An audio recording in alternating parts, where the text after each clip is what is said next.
friends, we have quite a few books behind me that we are going to be hauling today. I am not going to come on here and pretend that this isn't ridiculous that we have over 80 books to haul. I'm not going to pretend that that's normal or whatever. I will say this is everything that I have picked up between November and January, so 3 months, including Christmas. And what I primarily asked for Christmas was books, so a lot of these things were gifts. Again, though, it's my money. I work hard for it. If I want to spend it on books, I want to spend it on books. I read 337 books last year, so we have to re-up on them, obviously. So with that being said, we're not even going to like waste a ton of time. We're just going to jump into this, okay?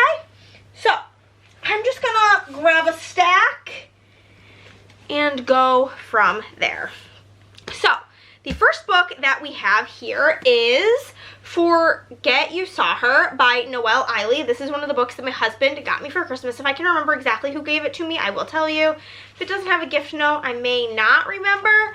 But this is the prequel to the book Ask for Andrea by Noelle Eiley, which was one of my favorite books the year that I read it. I believe it was 2024. But this one says, she lost her daughter once. Now she'll go back to hell and back to find her. 17 years ago, Sabina gave her baby up for adoption. She wrestled with the decision ever since clinging to the hope that she gave her daughter, Andrea, a better life. Then the letter from the police arrives. Andrea Beaumont is a missing person. Desperate to find out what happened to the child she never knew, Sabina starts investigating.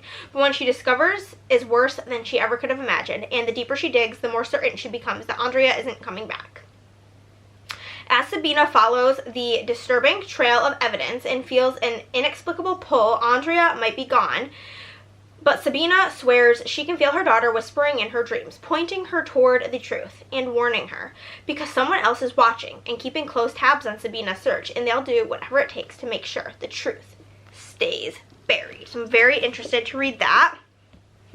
This next book my husband also picked me up for Christmas, and it's called The Berry Pickers by Amanda Peters. This is interesting. There's like a map in here. So this says, July 1962, following in the tradition of Indigenous workers from Nova Scotia, I'm going to have to look up how to pronounce this, Mi'kmaq family arrives in Maine to pick blueberries for the summer.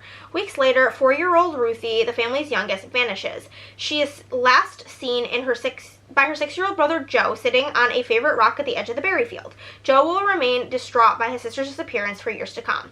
In Maine, a young girl named Norma grows up as an only child on an affluent family. Her family is emotionally distant, her mother frustratingly overprotective. Norma is often troubled by reoccurring dreams and visions that seem more like memories than imagination. As she grows older, Norma slowly comes to realize there are some things her parents aren't telling her. Unwilling to abandon her intuition, she will spend decades trying to uncover a family's secrets. Okay, that's pretty much all we got, and yeah, I am very excited to read this. It sounds very good. The next book my friend Andrea got me for Christmas, and this is called It Sounds Like Love by Ashley Poston. I know I've read 3 books by Ashley Poston.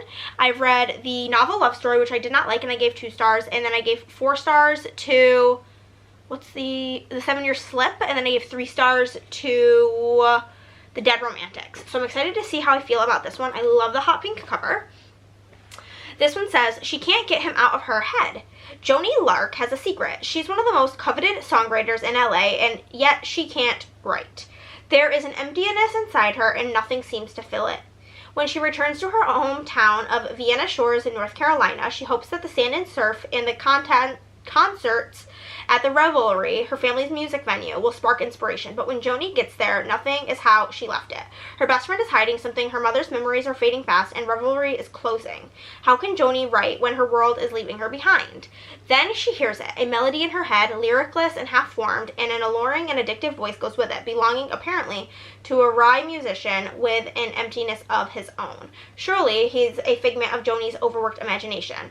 Then a very real man shows up at Vienna Shores. He's arrogant and guarded, not at all the sweet, funny voice in Joni's head, and he has a plan for breaking their inconvenient telepathic connection. Finish the song haunting them both and hope they don't risk their hearts or the secret in the process, because that melody, the one drawing them together, what if it's there for a reason?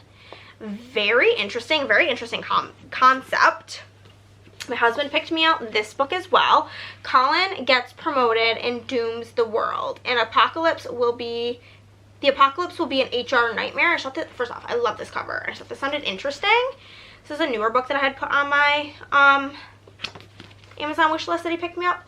So this says, Colin is a low-level employee at Dark Enterprises, a hell-like multinational corporation solving the world's most difficult problems in deeply questionable ways. After years of toiling in a cubicle, he's ready to climb the corporate ladder and claims the power he's never had. The only problem is he's pretty sure he's about to be terminated. Like, terminated. That's tough, because his BFF just set him up with a great guy. In fact, maybe he's a little too great. He asks a lot of questions.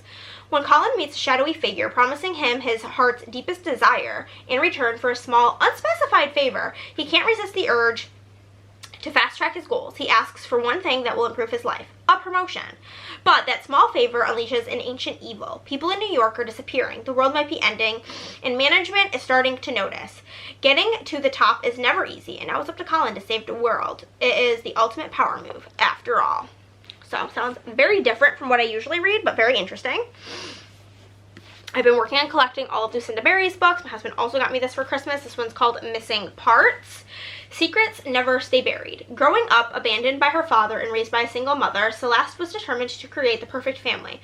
But even perfect families have secrets. Celeste's days are filled with a rewarding career, a devoted husband, and her 4-year-old daughter. Only Celeste knows her precarious house of cards her family is built upon, until the day her daughter falls critically ill. Celeste's world quickly spirals out of control as her secrets threaten to destroy her marriage, family, reputation, and sanity. She'll go to any lengths to protect her family, and take any risk, break any law, anything, except telling the truth. Lucinda Berry writes really good psychological thrillers because she has a degree in, like, psychology, so I do quite enjoy those. We've got my two of my Afterlight subscriptions here. I don't have my January's yet, but this is December and November. This was the December one, which is a full-size book. A lot of the Afterlight ones are like these like squatty size, but this is like a standard like hardcover size, which is interesting. But this is Daddy Issues by Kate Goldbeck. I will admit, I do kind of like the original cover better, but this is the Afterlight cover. And then here is the back. We do have these sprayed edges, which I do quite like. The top and bottom are just purple. And then we have got these papers on this edge, or the side. Then it is actually signed by Kate in a pink pen. And then this is the end papers on the back end. And then the naked hardcover is just a printed hardcover. There is no foil, with the girl on the front and the guy on the back. I do think it is, the naked one is quite pretty. It's just not my favorite dust jacket, if I'm being honest. So, I have read You Again by Kate Goldbeck, and I really, really enjoyed that book. So I am very intrigued by reading this. I don't know that she has anything besides those two books, if I'm being honest with you. Or if I'm being honest with ya. Yeah, no, just You Again and Daddy Issues. So, this says, at 26, Sam doesn't feel like she's living the adult life she was destined to have. Rather than enjoying a thrilling academic career in an exciting city, she is working a dead-end waitressing job, navigating a situationship that's both toxic and intoxicating in equal measures, and living in her mom's condo. At least it isn't her basement, right? Her mom's new neighbor, Nick, is the ultimate grown-up. His 9-year-old daughter, Kira, is his world. Her happiness his only priority, especially in the wake of his divorce. There's nothing he wouldn't do for her, including giving up his globe-trotting job for a more stable one, even if it's manager of a chain restaurant in Ohio. Sam has zero interest in the ultra-dependable guy, pushing 40, and frankly, she's a little afraid of kids too. But with just one thin wall separating the condos, Nick proves difficult to avoid. Soon, Sam's unexpected connection with Nick heats up, and before long, Sam finds herself falling for a man whose life couldn't be more different from her own.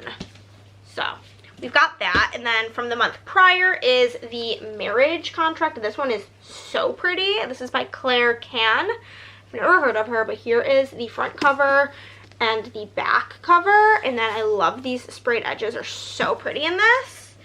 This one is also actually signed by the author. We've got these end of pages, which I'm obsessed with, as well as these ones. And then the Nike hardcover on this one I do really like. It is printed with like UV printing on it. And I do think that this is a stunning edition. I have officially had this subscription. I got started it in February. I have one more to get for like my first full year, but I'm a big fan. So this says, ambitious and successful businesswoman Zinnia is done with waiting around for love. Turning her dating profile into a marriage merger proposal is the perfect solution. A few strategic meetings, move in together, get married, all within 30 days. Everyone doubts her plan, but then she meets Jordan, a near perfect applicant with a big secret. Jordan's family has spent the last decade starring in a massively popular reality show about their lives, and he has finally agreed to join the cast. Already out of his comfort zone, production are now demanding that in order to boost the viewership, he needs to get married on the show to his ex. Convinced that Zinnia is far better for the role, Jordan proposes a mutually beneficial marriage agreement. She gets her business partner husband, and he gets to help his family on his terms. But as the line between reality show blurs, Zinnia and Jordan are soon faced with a choice. Their tidy, unemotional contract, or the beautiful, messy love story they have stumbled into. Sounds right up my alley. Then I did get the 2 books that I was missing, or some of the books, two books. I think I'm still missing 1 book in this Stephanie Archer series. I don't know what order they go in. So, you know. Gloves Off by Stephanie Archer. In public, Dr. Georgia Green and Alexei Volkov act as bestowed newlyweds, but in private they're at each other's throats. He's competitive, arrogant, and surly. The guy never cracks a smile in his life. He's jealous of her colleague, glares at her high heels, and insists he's not attracted to her. He's only marrying her for citizenship. Fighting with Alexei is more fun than Georgia expected, though and beneath his grouchy exterior, Alexei is surprisingly caring, protective, and generous. He cuddles her with her bunnies and worries about her safety. He sends her flowers with secret meanings and spends way too much money on her. He makes her sleep in his bed and calls her his wife. For a guy who said he'd never love her, Alexei's doing a great impression of it. And now Georgia is wondering if this marriage is fake after all. And then we have the fake out. This says, the best way for Hazel Hartley, psychotherapist for the Vancouver Storm hockey team, to get back at her horrible ex, fake date his new teammate. Rory Miller, her ex's rival, the top scorer in the league, and the arrogant, flirtatious hockey player she tutored in high school. Faking it with Rory is fun and addictive, though, and beneath the bad boy swagger, Rory's sweet, funny, and protective. He teaches Hazel to skate and spends way too much money on her. He sleeps in her bed and convinces her to break her one-time only hookup rule. He teases her with a nickname and tells her his secrets. Hockey players are only as faithful as their options. But after seeing the other side of Rory, she might be starting to trust this one.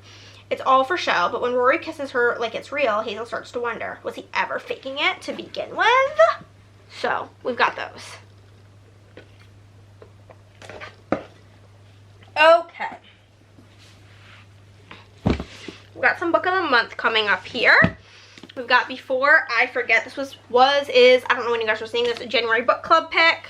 So, join the book club if you want to read it if it's still January. But I did pick this up, and my code for book of the month is always down below, where you can get your first book for $5, and then I will get a free book credit. I did love this like wintry bookmark that came. This was my December pick. I got 2 from December. So this is Before I Forget by Tori Henwood Hohen, and this is a coming of age story. It says, call it inertia, call it quarter life crisis, whatever you call it, Cricket Campbell is stuck. Despite working in I don't know how to say that word, wellness company, the 26-year-old feels anything but well. She's still adrift after a tragedy that upended her world a decade ago. She has entered early adulthood under the weight of new burden, her father's Alzheimer's diagnosis. What is with so many books being about Alzheimer's lately? Anywho, when Cricket's older sister, Nina, announces it's time to move Arthur from his beloved Adirondack Lake house into a memory care facility, Cricket has a better idea.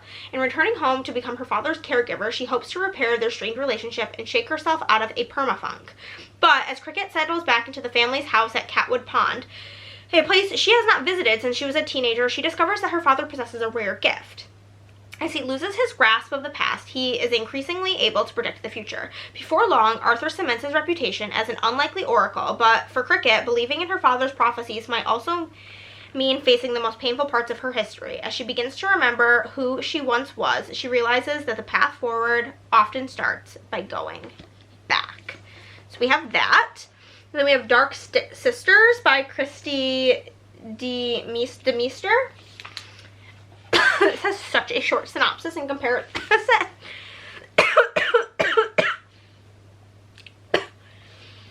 In this fiercely captivating novel, horror meets historical fiction when a curse bridges generations, binding the fates of three women. Anne Bolton, a healer facing persecution for witchcraft, bargains with a dark entity for protection. But the fire she unleashes will reverberate for centuries. Mary Shepard, a picture-perfect wife in a suffocating community, falls for Sharon and begins a forbidden affair that could destroy them both. And Camilla Burson, the rebellious daughter of the preacher, defies conformist expectations to uncover an ancient power that as her father's flock spirals into crisis. Three women, 3 centuries, one legacy of fury, love, and power that refuses to die. Sounds very interesting. From my sister, she did get me the Chamber of Secrets Harry Potter with the sprayed edges. I love Harry Potter. TLDR for me on the Harry Potter thing. I hate J.K. Rowling, fuck her, and all of her views, so on and so forth. Harry Potter does have a very deep place in my heart, and it has gotten me through the hardest, most traumatic parts of my life. And my sister gifted me this, and I am happy to have it. I am reading on my own time, not filming it, and annotating the sprayed edge version of these books, but we did get that for Christmas. Also, I believe this was from my sister, is The Kingmaker by Kennedy Ryan. I am in the process of collecting all of Kennedy Ryan's books. But this says, raised to rule, breed to lead, and weaned on a diet of ruthless ambition. In a world of haves and have-nots, Maxim Cade's family has it all, and he wants nothing to do with it. At odds with his oil mogul father, he's determined to build his own empire, even if it means traveling far from home. Painted as a black sheep. Lennox Hunter is the expectation to everyone of Maxim's rules. Protesting the oil pipeline that threatens to destroy her ancestral land, she meets Maxim in a flurry of stars and sparks. That one moment changes everything, and it changes nothing. Maxim's family is still the one stealing from hers, and his father is still the man she hates most. He lies to have her once, and despite the truth, he'll do anything to keep her. Lennox tries to hate Maxim, but the inexorable pull between them across miles and years will not be denied, and neither will Maxim. So we have that. I picked this up in my book haul, my thrifting books video. This is Deadly Animals by Marie Tierney. I love this cover. I hated the paperback cover, so I had to get the hardcover. But this says, Ava Bonet is a compassionate and studious 14-year-old girl with a dark secret. She has an obsessive interest with the macabre. She is fascinated by the rate at which dead animals decompose. The highway she lives by regularly offers up gifts of roadkill, and in the dead of night, Ava loves nothing more than to pull her latest discovery into her roadside den and record her findings. One night, she stumbles across the body of her classmate, and fearing that her secret ritual could be revealed, makes an anonymous call to police. But when the detective Seth Delahane is given the case, Ava won't step back. Not while teenagers continue to go missing. Racing alongside the police or against them, Ava is determined to figure out who is hunting her classmates before she becomes the next prey. How hard could it be to track a killer? So, we've got that. And then my friend Emily gifted me this, which is it's called Bake It Off, the unofficial Taylor Swift inspired cookbook. And I am very excited to make some of the recipes from here. So I just wanted to show that in this video.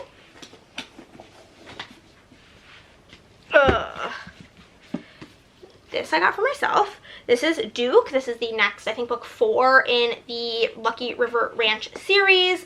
This says, Wheeler Rankin isn't here for romance. She has come to Lucky River Ranch to visit her best friend, wrangle a business deal, and prove herself to everyone who has ever doubted her. But when she collides with Duke Rivers, resident heartbreaker, restless cowboy, and brother to her best friend's new flame, sparks fly hotter than a Texas summer. Duke has always dreamed of more than the dusty trails in small-town life. He's itching to see the world, but one unforgettable night with Wheeler changes his course. When a blizzard and a business road trip leave them stranded together, their no-strings flirtation ignites into something deeper. But passion brings complications, and unexpected news threatens to upend everything Wheeler's built. As family pressures, old wounds, and new dreams collide, Duke is determined to stand by her side, ready to forge a future neither of them could have imagined. Can two fiercely independent souls trust each other, face their fears, and find home in each other's arms, or will the ghost of the past keep them apart? So, we have got Duke. Real talk, guys, I fell and really fucked up my toe. I either broke it or sprained it. And sitting here on the floor, like putting pressure on it, does not feel good. Anywho, the next book my friend Andrea picked up for me for Christmas, and it's called Crafting for Sinners by Jenny Kiefer. Yeah, she was like, I don't know what books to get you. That's all you want, but none of them feel very me. I'm like, there's literally a crafting book. It's like a horror crafting book. So she got me this. It says, Craft Your Weapon. Ruth is trapped. She's stuck in her small religious hometown of Kill Devil, Kentucky. Stuck in the closet and stuck living paycheck to paycheck. After her manager finds out that she lives with her girlfriend Ruth, after her manager finds out she lives with her girlfriend, Ruth is fired from her job at New Creations, a craft store owned by the church that dominates life in Kill Devil. In an act of revenge, Ruth attempts to shoplift some yarn, but is caught red-handed, and instead of calling the police, the employees lock her in the store and attack her. As Ruth fights for her life using only the craft supplies at hand, she plunges deeper into the tangled web of the new creationists who are hiding a terrible secret that threatens not only her, but the entire town. So, that sounds very interesting. Maybe my husband got me this. I don't really remember. This and the next one. Yeah, some of the stuff coming up is a blur. Maybe my husband, maybe not. I don't know. This is called Krampus by Brom. It's called Krampus the Yule Lord. The pictures in these are so spooky. Truly. Truly, truly so spooky. Anyhow, this is like a horror Christmas book. On Christmas Eve in a small town in Boone County, West Virginia, struggling songwriter Jesse Walker witnesses a strange spectacle: 7 devilish figures chasing a man in a red suit toward the sleigh and 8 reindeer. When the reindeer leap skyward, taking the sleigh, Devilman, and Santa into the clouds, screams follow. Moments later, a large sack plummets back to earth, a magical sack that thrusts the down on his luck singer into the clutches of the terrifying Yule Lord Krampus. But the lines between good and evil become blurred as Jesse's new master reveals many dark secrets about the cherry-cheeked Santa Claus, including how half a millennium ago, the jolly old saint imprisoned Krampus and stole his magic. Now Santa's time is running short for the Yule Lord to determine. The Yule Lord is determined to have his retribution and reclaim Yuletide. If Jesse can survive this ancient feud, he might have a chance to redeem himself in his family's eyes, to save his own broken dreams, and to help bring the magic of Yule to the impoverished fold of Boone County. And then also by Brom, we have got Slewfoot, which I do love this cover. An ancient spirit awakens in the dark wood and in a dark wood. The wild folk call him Father, Slayer, Protector. The colonists call him Slewfoot, Demon, Devil. To Abatha, a recently widowed outcast, alone and vulnerable in her pious village, he is the only one she can trust for help. Together, they ignite a battle between pagan and Puritan, one that threatens to destroy the entire village, leaving nothing but ashes and bloodshed in its wake. And this also has pictures in it, which is like so cool. More books need pictures, truly, truly. So this was a gift from my sister. This is a children's book. It's called Owl Babies, and it is specifically this version, this cover, the black cover. This is a book that my dad used to read to us as kids, and I put it on my wish list just because it's like nostalgic, and she did pick it up for me. Then, I don't know who, what, when, where, or why I got this, but this is another Kennedy Ryan book called Be Mine Forever. Jo Walsh has loved Cameron Mitchell for as long as she can remember, whether front and center in her life or on the periphery and tall. Brooding artist has made his presence seductively and irresistibly known. But whenever they start to get close, Cam pulls away. Jo's terrified of keeping her feelings in a box that Cam is afraid to open. If he wants her, he'll have to prove it, and if he doesn't, Jo will need to know the real reason why. How do you walk away from your soulmate? Cam wishes he knew. No matter how far he runs from Jo, he can't resist looking back at the silver eyes that seem to see right through him. But as well as Jo thinks she understands Cam, the dark truth about his past is something she shouldn't have to handle. Cam's sure that settling Jo free is the right thing to do. Too bad his heart has other ideas.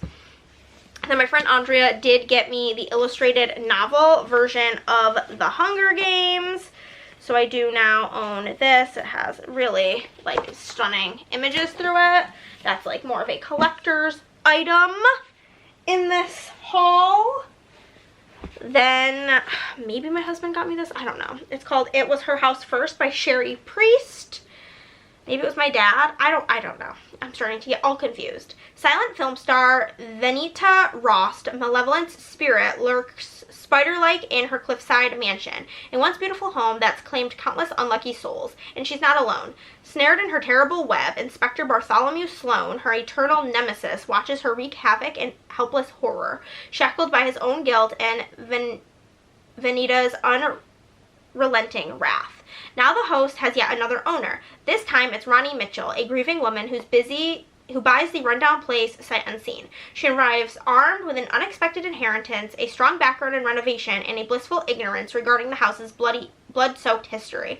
But her arrival has stirred up more than just dust, decay, and ghosts. Before long, a man comes knocking with a bottle of booze and a wild story about a connection to the house that hides its true intentions.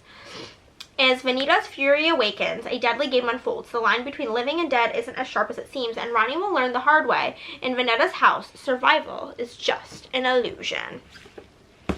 Then these next books I know I bought with a gift card to Barnes & Noble. I got Holding the Reins by Paisley Hope. This is the first book in a series. Take a deep breath and let go of the reins. Cecilia, Cece Ashby, is finally escaping the toxic relationship that has consumed her entire adult life. She's returning to her hometown of Laurel Creek, Kentucky, to her family's horse ranch, unsure of what the future holds. Nash Carter, the newly retired superstar of the Dallas Stars, is Laurel Creek's hometown hero. Does this mean the Dallas Stars, the cowboy team, or the hockey team? Because that's my husband's newest obsession, so that's hilarious. Is Laurel Creek's hometown hero, local business owner, and notorious bachelor. He's also the unofficial fourth sibling in the Ashby clan. It's been years since his days of tormenting Cece with her older brother Wade and Cole. So when Cece needs a job, he feels drawn to help her. Nash can't seem to take his eyes off his best friend's sister, and it seems she's been staring right back, but with animosity left over from his childish teasing back in the day. Despite their initial reluctance, the fire between them ignites, and it isn't long before they jump into the flames. That's so funny if he literally played for that hockey team.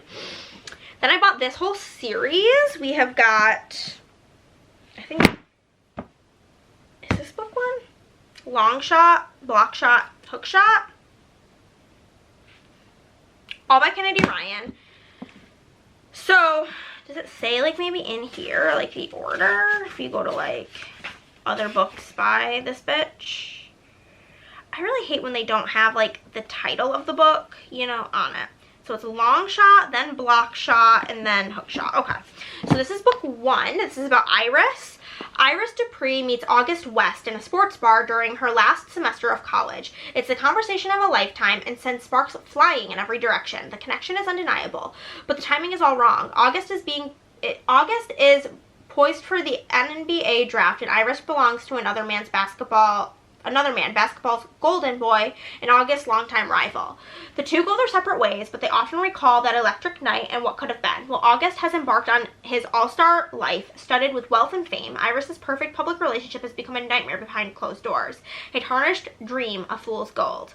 When August re-enters her life, the world seems briefly bright again, but Iris's darkest nights are not over yet. To survive, she must build her own strength and trust that her bond with August can endure after all this time, even when her fraudulent prince has vowed never to let her go. Sounds so good. I do love Kennedy Ryan. I also love sports romance, so the combo, amazing. Block shot. If Jared Foster has $1 for every time Banner Morales made his heart skip a beat, the heart everyone assumes is frozen over, he'd be richer than he already is. Oh, is this gay? That's fine. He's found success as a sports agent by always assuming no man means I'll think about it. And he knows Banner's thinking about him. Oh no. Banner is a girl. My bad. Her simmering anger, the way she puts him in his place, foreplay. She thinks she's won a game, but they're just getting started. If Banner had $1 for every time Jared broke her heart, she'd have exactly $1. One epic failure of a night after parting on such bad terms, Banner has no intention on ever giving Jared a second chance. She's found success in a field ruled by men like him. She's learned to call the shots and block them when she has to. So she'll ignore the way he makes her heart pound. Sure, he seems carved from her most private fantasies, but she can get past that. She's got her $1 and Jared won't have her. And then we have hook shot. A single divorced dad, love single dad trope, is in the final years of his basketball career. Keenan Ross's perfect life has blown up in his face. He is still picking up the pieces when he meets Lotus Dupree, a wildflower, a storm, a kick to his gut, and a wrench in his plans from the moment their eyes meet. He promised himself that he'd never trust a woman again, but he's never wanted anyone like he wants Lo. At 25, Lotus is finally living out her dream, becoming a force of New York's fashion scene. Focused on her future and not looking for love, she's seen where trusting a man leaves you. Keenan is the last thing she needs, but from the moment they meet, she is drawn in, even if he's 11 years her senior and opposite in every way. When Keenan moves to New York for the summer to be near his daughter, Lotus can no longer avoid the attraction that pulses between them. But she still won't let him in, not after what she's been through, except Keenan wants her so badly he'll do anything to knock down her defenses. He won't give her up, and soon she's no longer sure she wants him to. So cute. Excited. And then we have the newest book in the When in Rome series by Sarah Adams, In Your Dreams. This is the final book. This is about the sister Madison. So this one's Madison Walker left Rome, Kentucky, determined to make it in the culinary world. But after years of chasing success in New York, all she has to show for it is her shattered confidence and a desperate need for a fresh start.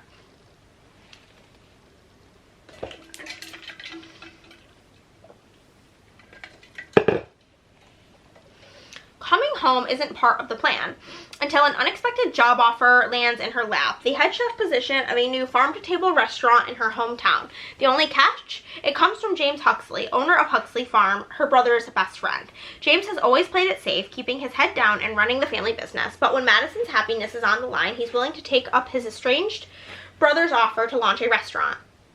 James has loved her quietly for years, knowing she's never seen him as more than an annoyance, but now that she's back, he's determined to change that. Madison and James are tasked with launching the dreamy restaurant in record time, but keeping things strictly professional soon becomes impossible, and the town can't help but meddle in their relationship. As opening night looms closer, Madison's fears threaten to hold back. When an unexpected disaster collides with a long-simmering sibling feud, both Madison and James will have to face their biggest insecurities and decide if love is worth the risk, or if some dreams are safer left untouched. Oh, that's actually on my current TBR, so we can just put it over there. Then we have got So Not Meant to Be by Megan Quinn. I've been collecting her back works. I hate the new covers with the dude on them, so I've been trying to find these ones. Are you two friends? Ha! Friends with J.P. Kane? That's laughable. He firmly believes men and women can't be friends and work together, so it's safe to say Kelsey Gardner wants nothing to do with him. He's annoyingly loud, obnoxiously handsome, and has made an art out of pushing Kelsey's buttons all day, every day. No thank you. So you can imagine how horrified Kelsey is when she's not only has to fly out to San Francisco with JP for work, but also stay in the same penthouse during the trip. They'll be sharing the same air 24/7 as full-fledged working roommates, and being that close to JP is reading more than a nightmare. The man doesn't seem to know how to wear a shirt, thrives off protein bars, and is constantly flirting up a storm. Tack on his polished good looks, and Kelsey's suddenly staring down the barrel of a seductive temptation that makes it hard to sleep. But she can control herself. She's been doing it since the day that they first met. Because if there's one thing she knows for certain, it's that she and JP Kane are so not meant to be. Cute, cute, cute. Okay. Then I picked up this whole series by Laura Pavlov. I gotta, again, hopefully this has like the order.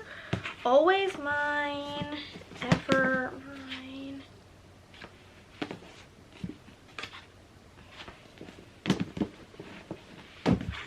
Okay, so this is the order they go in. It is a 5-book series. I loved these super pretty sprayed edges, and I wanted to get these. This is called the Honey Mountain series. This is book 1, Always Mine. He fights fires for a living, but the flames building between us may be too big to extinguish. Nico West is the most beautiful man I've ever laid eyes on. 6 foot 4 inches of broody, chiseled Greek god in a firefighter suit. He's also been my best friend since kindergarten. He always says the only solid thing in his life is our friendship. He's Honey Mountain's favorite player, and I'm what you call a relationship girl. But when I find myself single for the first time in more than a decade, I make Nico an offer he can't refuse. Who better to show me what I'm missing? But now that we've crossed that line, I don't know if friendship is enough for me. Simple to the point. We like that for a description. This one's even more simple. Then we have Evermind. This is book 2. Hawk Madden was my first love. I thought he would be my forever, except life or loss is rarely fair, and if it comes to fight or flight, I always run. But after all these years, he's back in my life, back with that look, that touch, that kiss. Soon, old feelings resurface, feelings that I thought I'd buried a long time ago. And with them, the pull to run again. Maybe I was hired to fix hockey's golden boy, but he's not the only one who's broken, and I'm not sure I can let him fix me too. But then we have Make You Mine. This one feels like a little bit longer. Jace King is a smoking hot firefighter, single dad, and my new boss. He's also the most beautiful man I've ever laid eyes on. It's totally fine to secretly crush on the guy you nanny for, right? Love the nanny single dad trope. Did I mention that he's also a decade older than me, works with my dad, and he's a close family friend? If you looked up off limits in the dictionary, you'd find an 8x10 photo of him. But something happens every time we're in the room together. The attraction is almost overpowering. Jace is insistent that we can't act on it. I've always been a rule follower, but maybe sometimes rules are meant to be broken. Then we've got Simply Mine. She's looking for Mr. Right. He can offer her Mr. Right now. He's my best friend's older brother. He's also my teenage crush and completely out of reach. But we had our secrets, moments that nobody knew about. I tucked them away in a safe place, and that's where we plan to keep them. He moved to the city, and I moved on. But now he's back in Honey Mountain for a few weeks, and he's found endless reasons to spend time with me. What started out as rekindling our friendship turned into a different kind of stroking the fire, pun intended. It was temporary, just another secret that we'd keep between us, because I knew Ledger Dane came with an expiration date. He's always been 1 foot in the door. He's always been 1 foot out the door. Why would I think this time would be any different? And then the final book in the series is called Only Mine, and this is Wolf Wayburn is an ex-Navy SEAL with an attitude, but it takes a lot more than a big bad wolf to scare me off. The first time we met, he cut me off at the gas station, so I flashed him the bird and mocked his family jewels. The second time we met, he tried to get me fired. He took his shot and he missed. I had 90 days to win the man over, to convince him that I was the right person for the job, but spending endless amounts of time with him proved more challenging than I expected. He was stubborn, broody, charming, and sexy all at the same time. I despised him as much as I craved him. We taunted, teased, and terrorized each other for weeks. The first time he dropped to his knees, it was to search for a weapon. The second time, it was an altogether different story.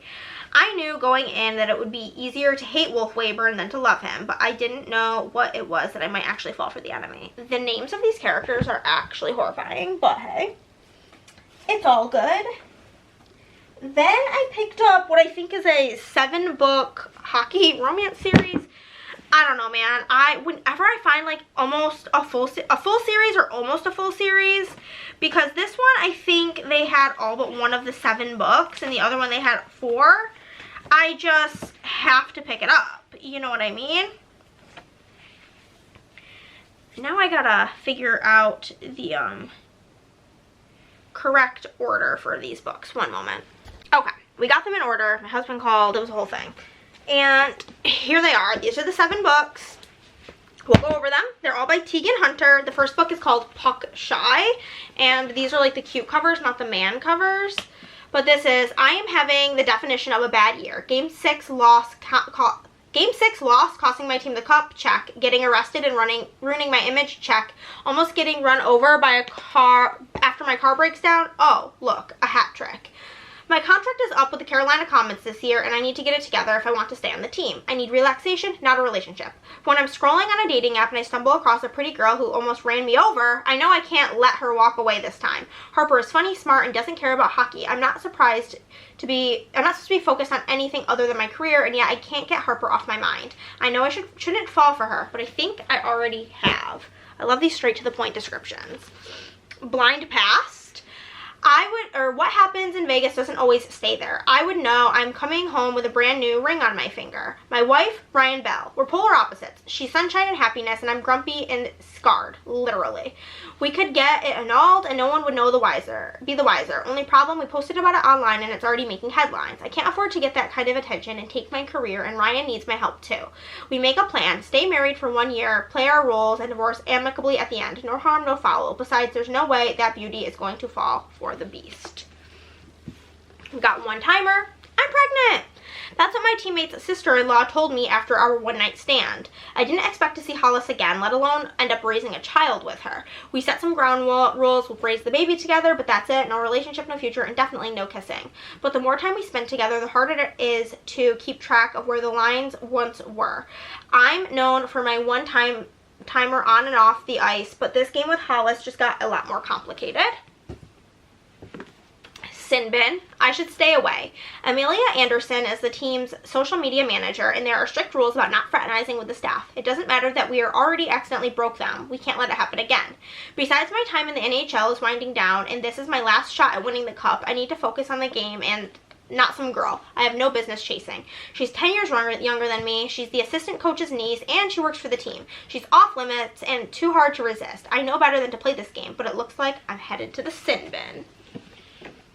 Then we have got scoring chance. Scoring on the ice. Piece of cake. Scoring off it? Well, there's a reason I'm still a virgin. I'm not entirely clueless with women, but I do often tend to put my foot in my mouth around them far too often. Like I did with Scout, the donut maker I stupidly introduced myself to despite visiting her truck for years. Maybe my teammates have a reason to call me the dumb one, but I am determined to prove them all wrong, Scout included. I want her to be my friend, want her to see the real me, but I'm not expecting is to like her so much when we start spending time together or want to kiss her so badly. I'm the jock, she's the bookworm. On paper we make no sense together, but maybe I have a scoring chance with her after all. Glove save. I've been told I'm the grumpiest goalie in the league, and that may be the case, but who cares when I'm also killing this season? The Carolina Comets are currently on a record-breaking run, and I intend to keep it that way. This means the last thing I need is distractions, but my mother didn't get that memo. She's getting married, and the fiasco I caused at her last wedding, I'm required to bring a date. That would be easy, except for the one thing. I don't date. So why is the only person I want to take a single mom who can't stand me? We're a horrible match, and it makes no sense that I'd be into her, but the more time we spend together, the more it's starting to look like this might be the one game I can't win. And then finally, neutral zone. To my fans, I'm known as Ian Fitzgerald. To my teammates, I'm just Fitz. And to the girl I've been talking to online, I'm shoots and scores. There's no doubt in my mind that the woman on the other side of the screen is completely out of my league. Why wouldn't she be? Sure, I'm a professional hockey player, but that doesn't mean anything when I'm shy and awkward and in the most basic social situations, when she's a fiery vixen who oozes sex appeal.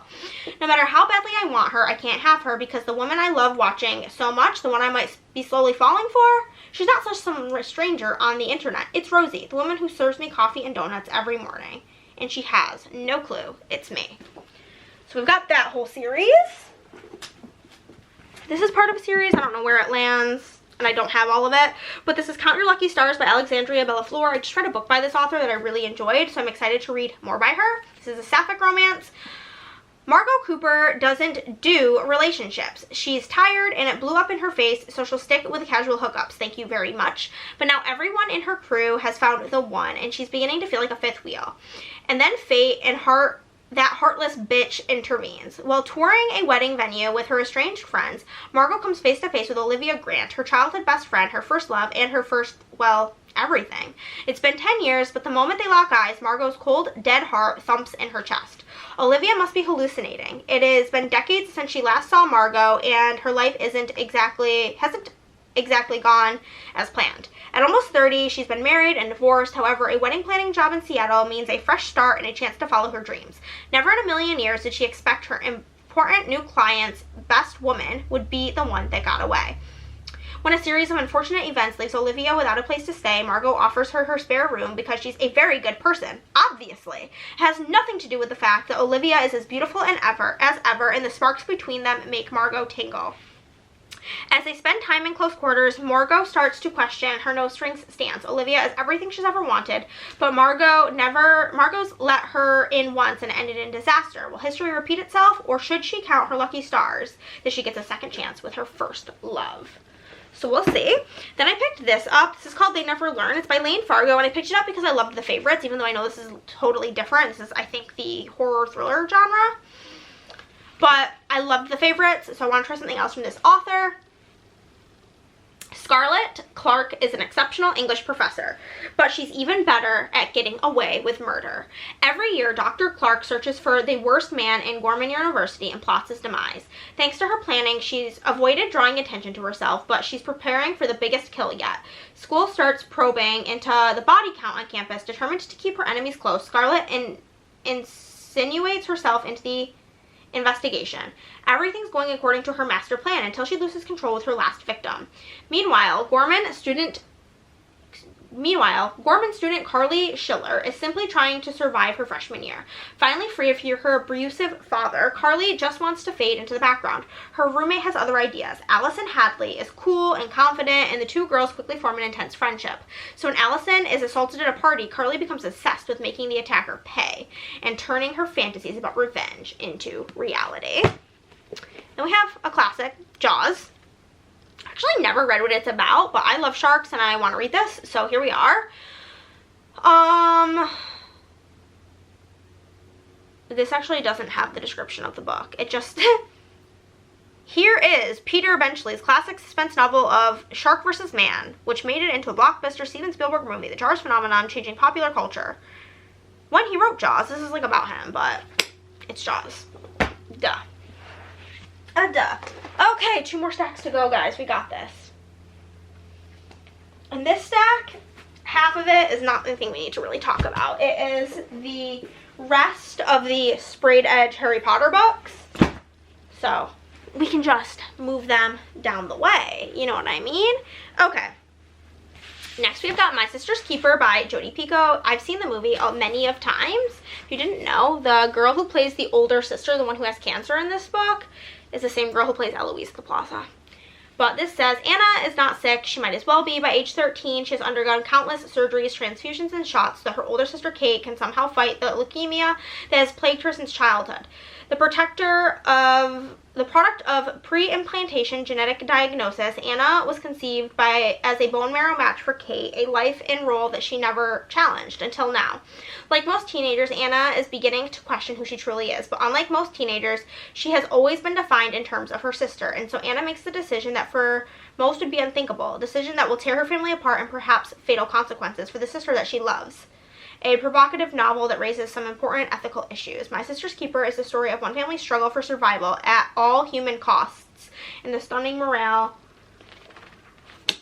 parable for all time. So I'm excited to see how the book compares to the movie. We've also got The Storyteller by Jodi Picoult. I've loved every Jodi Picoult book I've read. I think I've read 3, and I've really loved them all. This one says, Sage Singer is a baker. She works through the night preparing the day's breads and pastries, trying to escape the reality of loneliness, bad memories, and the shadow of her mother's death. When Joseph Weber, an elderly man in Sage's grief support group, begins stopping by the bakery, they strike up an unlikely friendship. Despite their differences, they see each other in the hidden scars that others can't. Everything changes on the day that Joseph confesses a long-buried and shameful secret and asks Sage for an extraordinary favor. If she says yes, she faces not only moral repercussions, but potentially legal ones as well. With the integrity of the closest friend she's ever clouded, Sage begins to question question the assumptions and expectations she's made about her life and her family. Then I have this book called Sloppy First. This is a YA book, which I don't read a ton of YA, but Kayla from Books and Lala read this and said it was pretty good, and I really enjoy the cover of this. I think my sister got me this. But this is YA, and this is Jessica Darling is devastated when her best friend moves 1,000 miles away right at the middle of sophomore year. With hope gone, Jessica has no one she can talk to. She doesn't relate to the boy and shopping-obsessed girls at school or to her dad's fixation on track meets, and her mom is busy planning her big sister Bethany's lavish wedding. Jessica is more lost than ever, and her non-existent love life is only making things worse. That's basically all that says. Then next, we have The Rebel Maker, which is in that same series as The Kingmaker by Miss Kennedy Ryan. You guys are gonna die. I think this one spoils the other one, so I'm not even going to read the back of it, just based on like the first line that I read. I'm going to go change your battery. One moment. Also, if the lighting changes, just know it's because this is taking me forever, as you guys probably know by how long this video is. Next, we have Phantom Limb by Lucinda Berry, another one in her collection. I don't really remember. This might have been from my friend's in-laws, but I'm not positive. Also, I've been having this issue with my hair being staticky, and I think it's specifically this sweatshirt that has been making it staticky. Anywho, this is called Phantom Limb by Lucinda Berry. Emily and Elizabeth spend their childhood locked in a bedroom and terrorized by a mother who drinks too much and disappears for days. The identical twins are rescued by a family determined to be their saviors. But there's some horrors love can't erase. Elizabeth wakes at the hospital strapped to her bed and unable to move or speak. The last thing she remembers is finding Emily's body in her bathroom. Days before, she was falling in love and starting college. Now she's surrounded by men who talk to themselves and women who pull out their eyebrows. As she delves deeper into the mystery surrounding Emily's death, she discovers shocking secrets and holes in her memory that force her to remember what she's worked so hard to forget. The beatings, the blood, the special friends. Her life spins out of control at a terrifying speed as she desperately tries to unravel the psychological puzzles of her past before it's too late. That sounds so good. And then we also have Appetite for Innocence by Lucinda Berry. A serial R-word is kidnapping teenage girls, but he's not interested in just any teenage girls, only virgins. He hunts them by following their status updates and check-ins on social media. Once he's captured them, they're locked away in his soundproof basement until they're groomed and ready. He throws them away like pieces of trash after he's stolen their innocence. Nobody escapes alive, except Ella. Ella risks it all to escape, setting herself and the other girls free, but only Sarah, the girl who's been captive the longest, gets out with her. The girls are hospitalized and surrounded by FBI agents who will stop at nothing to find the man responsible. Ella and Sarah are the key to their investigation, but Sarah has hiding something, and it isn't long before Ella discovers her nightmare is far from over. So then this is also in this series. I think this is book 1, this is book 2, and there's another book called Hang the Moon. That is book 3. So this is Alexandria Bellafleur, and this is called Written in the Stars. After a disastrous blind date, Darcy Lowell is desperate to stop her well-meaning brother from playing matchmaker ever again. Love and the inevitable heartbreak is the last thing she wants, so she fibs and says her latest setup was a success. Darcy doesn't expect her lie to bite her in the ass. Elle Jones, one of the astrologers behind the popular Twitter account Oh My Stars, dreams of finding her soulmate, but she knows it's the most assuredly not Darcy, a no-nonsense stick-in-the-mud who is way too analytical, punctual, and skeptical for someone like Elle.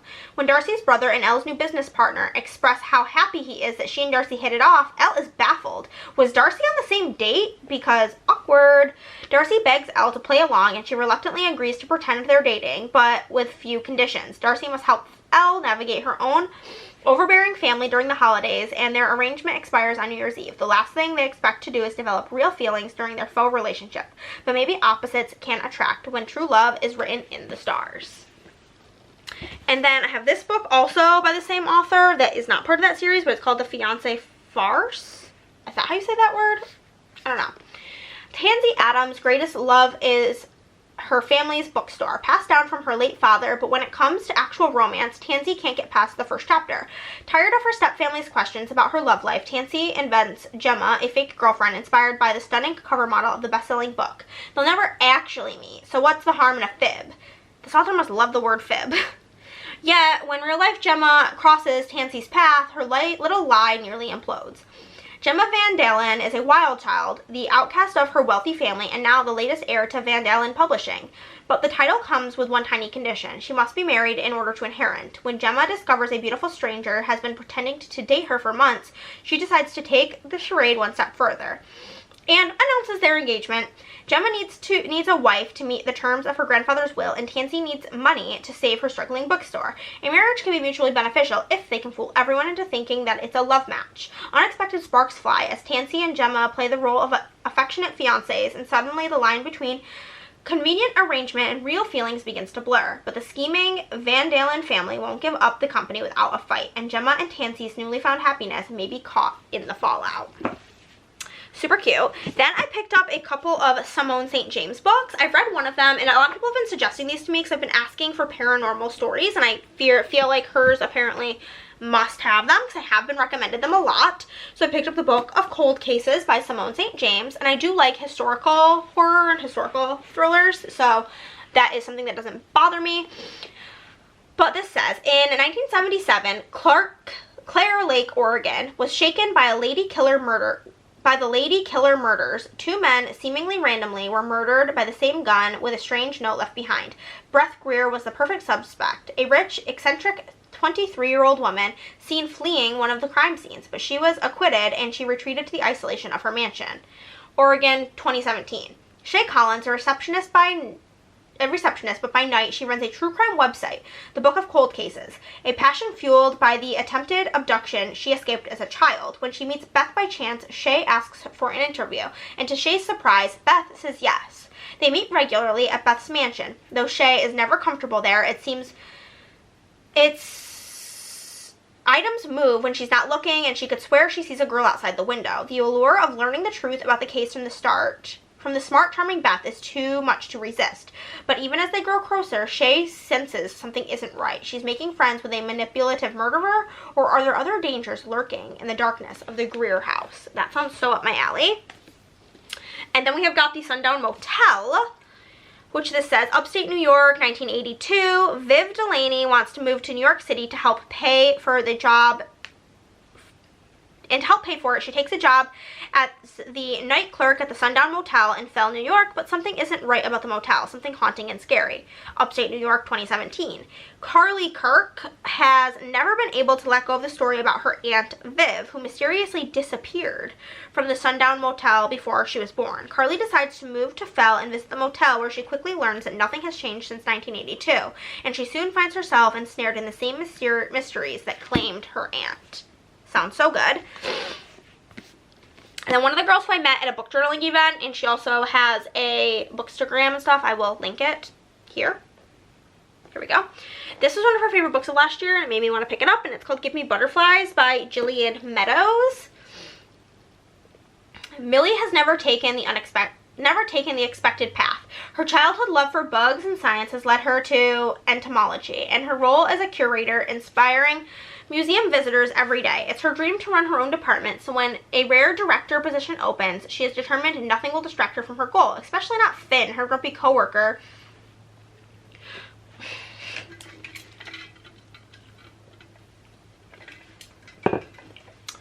With his permanent scowl, electric blue eyes, and endless supply of astronomy ties. Not that she spent time noticing any of those things. Finn doesn't mean to glare at everyone, but he's judging his role as at the museum, navigating the grief of losing his sister, attempting to make his nieces smile, and trying not to ruin dinner for the 5th night in a row. He can't afford to let anything slip, and certainly doesn't need more to deal with, especially not Millie, literally stumbling into him with her bright smile and sunny optimism. He bugs her. She's too starry-eyed for him. He can't deny their attraction, but he can't afford to risk his heart. Then I picked up a book that I already read. This is Unseen by Molly Burke, How I Lost My Vision and Found My Voice. It is her memoir. It's really cool.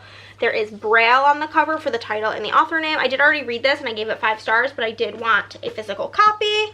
Then I picked up the Lemon Meringue Pie Murder, which is the next book in the Hannah Swenson mysteries, and I do plan to do a whole spoiler-filled video on this. I have one for books 1, 2, and 3.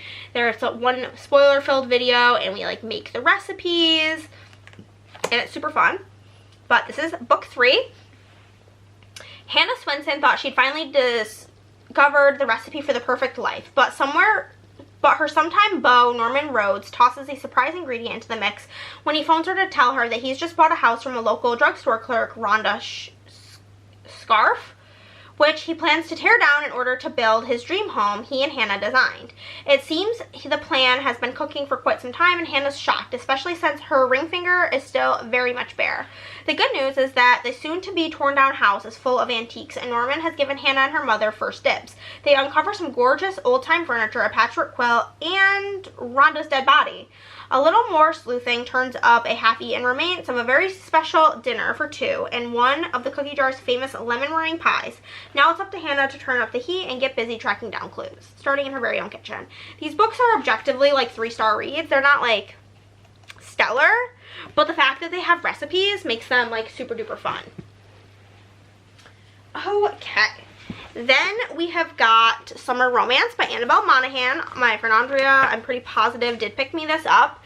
This is about Allie. Allie Morris is a professional organizer whose life is a mess. Her mom died 2 years ago, then her husband left, and she hasn't worn pants with a zipper in longer than she cares to remember.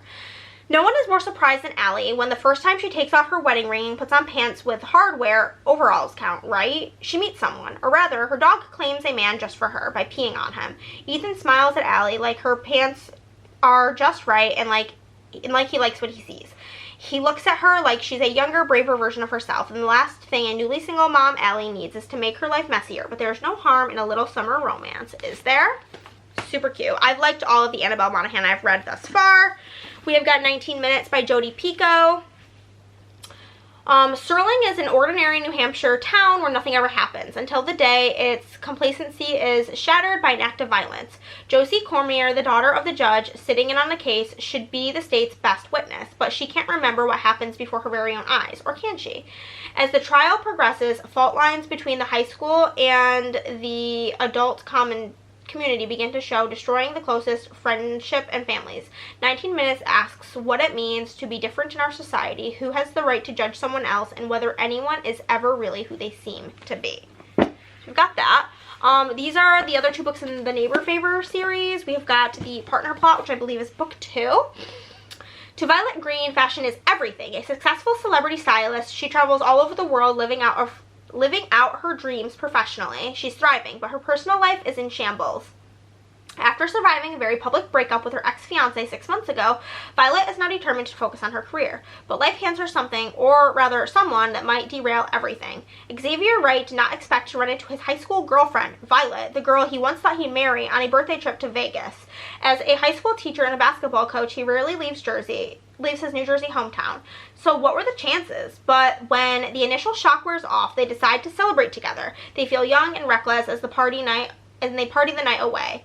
And reckless they clearly were when the following morning they wake up beside each other with rings on their fingers. Their impulsiveness might be a blessing in disguise, though when they realize that both of their careers could benefit from the marriage, they play the part of blissfully wedded couple. Yet when their passion comes hurling back, they realize that their feelings are just as real as they were as teens.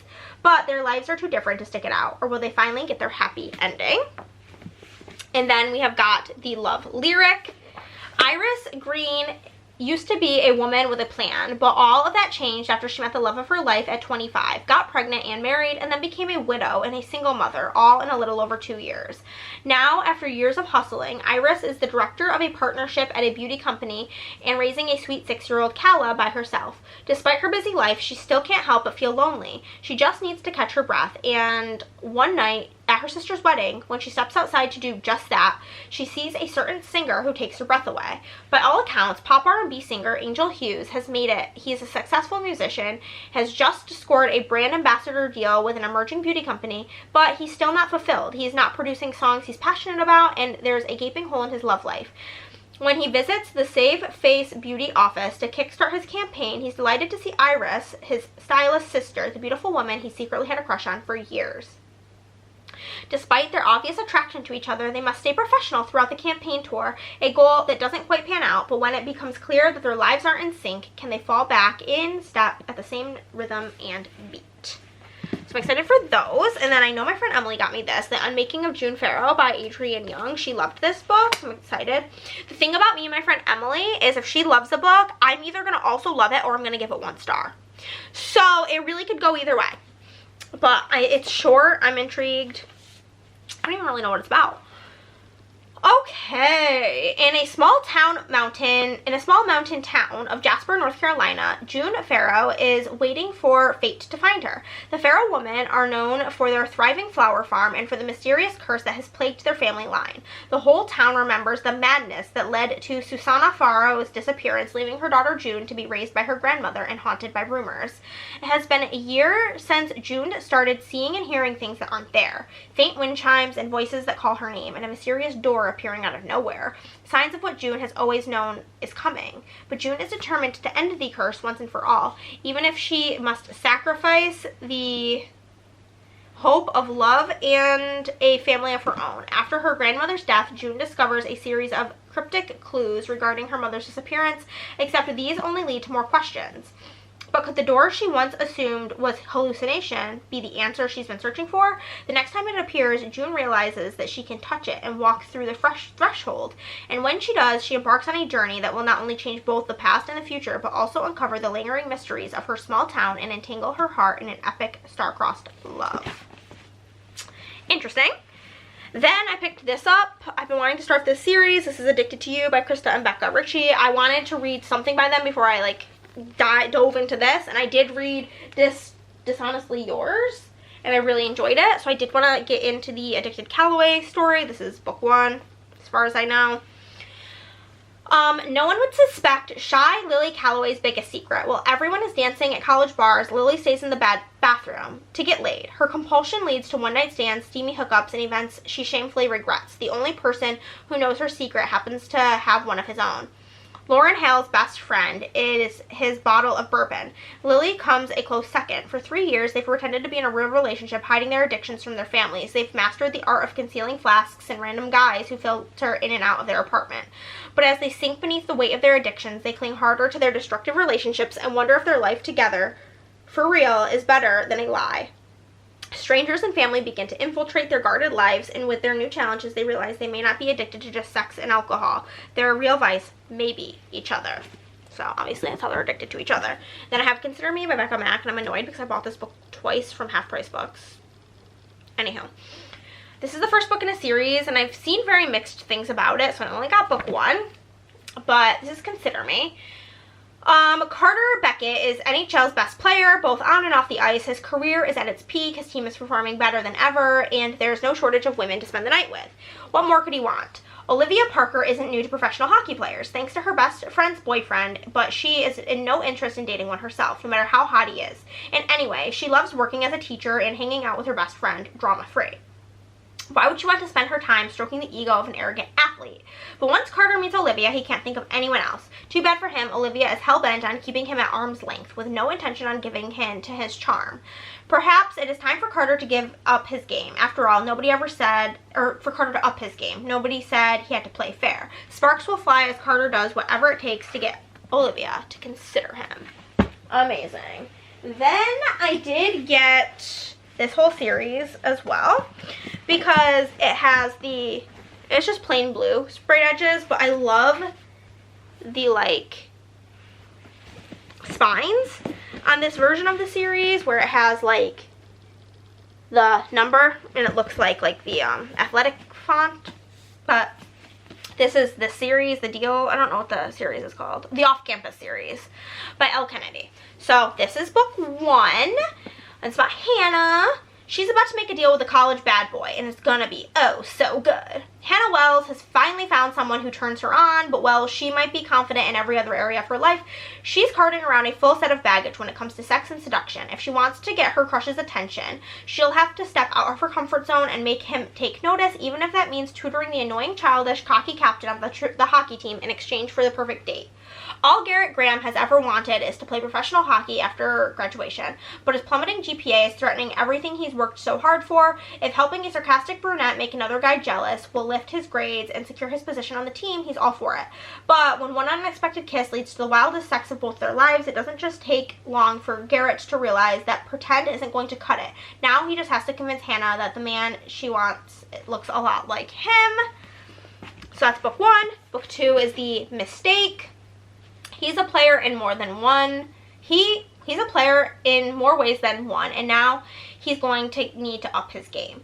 College junior John Logan can get any girl he wants. For this hockey star, life is a parade of parties and hookups, but behind his killer grin and easygoing charm, he hides a growing despair about the dead-end road he'll be forced to walk after graduation. A sexy encounter with freshman Grace Ivers is just the distraction he needs. But when the thoughtless mistake pushes her away, Logan plans to spend his final year proving to her that he's worth a second chance. Now he's going to need to up his game. Or I read that part. After a less than stellar freshman year, Grace is back at Briar University, older, wiser, and so over the arrogant hockey player that she nearly handed her V card to. She is not a charity case, and she is not the quiet butterfly she was when they first hooked up. If Logan expects her to roll over and beg like all his other puck bunnies, he can think again. He wants her back? He'll have to work for it this time around, and she'll be the one in the driver's seat, and she plans on driving him wild. Book 3 is called The Score. He knows how to score on and off the ice, and it'll take more than flashy moves to win her over. Allie Hayes is in crisis mode. With graduation looming, she still doesn't have the first clue about what she's going to do after college. And to make matters worse, she's nursing a broken heart thanks to the end of her long-time relationship. Wild rebound sex is definitely not the solution to her problems. But gorgeous hockey star Dean Laurentiis is impossible to resist. Just once though, because even if the future is uncertain, it sure as heck won't include the king of one-night stands. Dean always gets what he wants. Girls, grades, recognition, girls. He's a ladies' man, alright. And he's yet to meet a woman who is immune to his charm, until Allie, for one night, the feisty blonde, rocked his entire world, and now she wants to be friends? Nope. It's not over until he says it's over. Dean is in full-on pursuit, but when life-rocking changes strike, he starts to wonder if maybe it's time to stop focusing on scoring and shoot for love.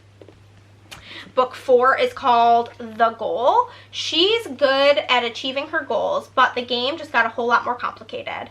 College senior Sabrina James has a whole future planned out. Graduate from college, kick butt in law school, and land a high-paying job at a cutthroat firm. Her path to escaping her shameful past certainly doesn't include a gorgeous hockey player who believes in love at first sight. One night of sizzling heat and surprising tenderness is all she's willing to give John Tucker. Must he die? But sometimes one night is all it takes for your entire life to change.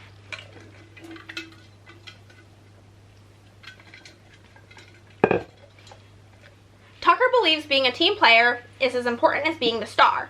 On the ice, he's fine staying out of the spotlight, but when it comes to becoming a daddy at age 22, he refuses to be a bench warmer. It doesn't hurt that the soon-to-be mother of his child is beautiful, whip-smart, and keeps him on his toes. The problem is Sabrina's heart is locked up tight, and the fiery brunette is too stubborn to accept his help. If he wants a life with the woman of his dreams, he'll have to convince her that some goals can only be made with an assist.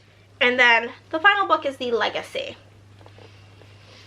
Are 4 stories, 4 couples, 3 years of real life after graduation. So I think this is like everybody's story afterwards. A wedding, a proposal, an elopement, and a surprise pregnancy. Life after college for Garrett and Hannah, Logan and Grace, Dean and Allie, and Tucker and Sabrina isn't quite what they imagined it would be. Sure, they have each other, but they also have real life problems that 4 years at Briar U didn't exactly prepare them for. And it turns out these 4 couples, love is the easy part. Growing up is a whole lot harder. So, that's cute. And then we have our final little chunk, and then we'll be done. I'm prepared to not see a haul from me for a while. Have been looking for this book everywhere. This is called Ghost Business by Jen DeLuca. This is the second book in the series. The first one is Haunted Ever After, and I really enjoyed it. You just kind of got to accept it for what it is. If you liked like Good Spirits by B.K. Borson, you'd probably like this series. Or Soul Searching by Lila Sage. Boneyard Key, Florida is the only home Sophie has ever known. Her love for its supernatural history has flourished into a career. As she guides the one and only ghost tour through the town's can't-miss haunted spots. And while her bank account isn't full by any means, her heart is, or at least it was. But there's a newcomer in town. The son of a Fortune 500 businessman, former theater kid Tristan, has grown his tours from a fraternity fundraiser to a multi-city ghost tour conglomerate. It's doing well, but not well enough. If he can't prove his can't prove he's solidly, oh my god, in the black by fall, his father will pull the funding, which would end Tristan's career. Boneyard Key is, with its haunted reputation, seems like the perfect place to boost the bottom line. When the two ghost tours clash and Sophie's expletive-filled rant towards him goes viral and the rivals strike up a deal, whoever has the most successful business by the summer's end gets to stay. Well, the loser must ghost. But the more Tristan comes to appreciate Boneyard Key, the more Sophie appreciates Tristan, and what starts as a begrudging respect becomes something spicier. Can they put their business feud aside for a chance at love? Or is Boneyard Key too small to hold the both of them? My brain is getting mush at this point. And we've got Mary by Nat Cassidy. I picked this up the other day at the used bookstore for like $9, and it's like almost $20 on Amazon, which was crazy. This was his debut book. Okay. Mary is a quiet middle-aged woman doing her best to blend into the background. Unremarkable, invisible, unknown to even herself. But lately, things have been changing inside of Mary. Along with hot flashes and body aches, she can't look in the mirror without passing out, and the voices in her head have been urging her to do unspeakable things. Fired from her job in New York, she moves back to her hometown, hoping to reconnect with her past and inner self. Instead, visions of terrifying mutilated specters overwhelm her with an increasingly regularity, and she begins auto writing strange thoughts and phrases. Mary discovers that these experiences are echoes of an infamous serial killer. Then the killings begin again. Mary's definitely going to find herself. Very interesting. Then we've got my next book of the month book, which is my January pick. This is also a pretty cool bookmark, but this is called Most Eligible by Isabel Engel. Georgia Rose is not going on the hit reality dating show Love Shack to find love. She's there to write a killer expose on the producers, which will guarantee the journalism job of her dreams. But when Georgia's unforgettable one-night stand from years before occurred, country singer Rhett Auburn steps into the Malibu mansion as the season's new host, all her carefully crafted plans unravel. Caught up in the drama of backstabbing contestants, producer blackmail, and the death-defying dates, Georgia must keep her identity and history with Rhett a secret. Despite the lies between them, it isn't long before Georgia and Rhett's heated behind-the-scenes moments start to feel more genuine than the romance Georgia's faking for the cameras. But with her assignment unfinished and the executive producer on her tail, the second chance with Rhett could be the riskiest move of all. Love. And then the last 4 books are all gifted from my dad. We've got The Possession of Alba Diaz by Isabel Cañas. 2 Isabels in a row. In 1765, plague sweeps through Zacatecas. Alba flees with her wealthy merchant parents and fiancé Carlos to his family's isolated mine for refuge. But safety proves fleeting as other dangers soon bare their teeth. Alba begins suffering from strange hallucinations, sleepwalking, and violent convulsions. She senses something cold lurking beneath her skin, something angry, something wrong. Elias, haunted by a troubled past, came to the New World to make his fortune and to escape his family's legacy of greed. Alba, as his cousin's betrothed, is none of his business, which is of course why he can't help but notice the growing tension between them every time she enters the room, and why he notices her deteriorate when the demon's thirst for blood gets stronger. In the fight for her life, Alba and Elias become entangled with the occult, the church, long-kept secrets, and each other, not knowing that one of these things will spell their doom. Very excited. Another Kennedy Ryan. This is called Queen Move. Hideous cover, but here we are. The boy who always felt like mine isn't the man I can have. Dig a little and you'll find photos of me in the bathtub with Ezra Stern, Get Your Mind Out of the Gutter, where we were 6 months old.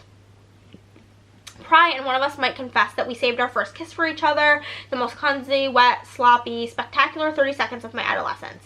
Get into our business and you'll see 2 families closer than blood torn apart in an instant. 20 years later, my awkward duckling best friend from childhood, the boy no one noticed, is a man no one can ignore. Finer, fiercer, smarter, taken. Tell me it's wrong. Tell me the boy who's always felt like mine is now the man I can't have. When we find each other again, everything stands in our way. Secrets, lies, promises. But we didn't come this far to give up now. And I know just the move to make. I want to make him mine. Then we have got Pucking Strong. This is the 3rd book in book 4 Yeah, I have book 3 in the Jacksonville Rays series. This one is about Teddy. My name is Teddy O'Connor, and I just made a terrible mistake. It has been 6 years since I was an intern for the Jacksonville Rays NHL team, 6 years since I wrapped ice packs of the knees and played Mario Kart on chartered planes, and 6 long years since I first met him. Henrik Karlsson, star forward of the Rays and king of my heart.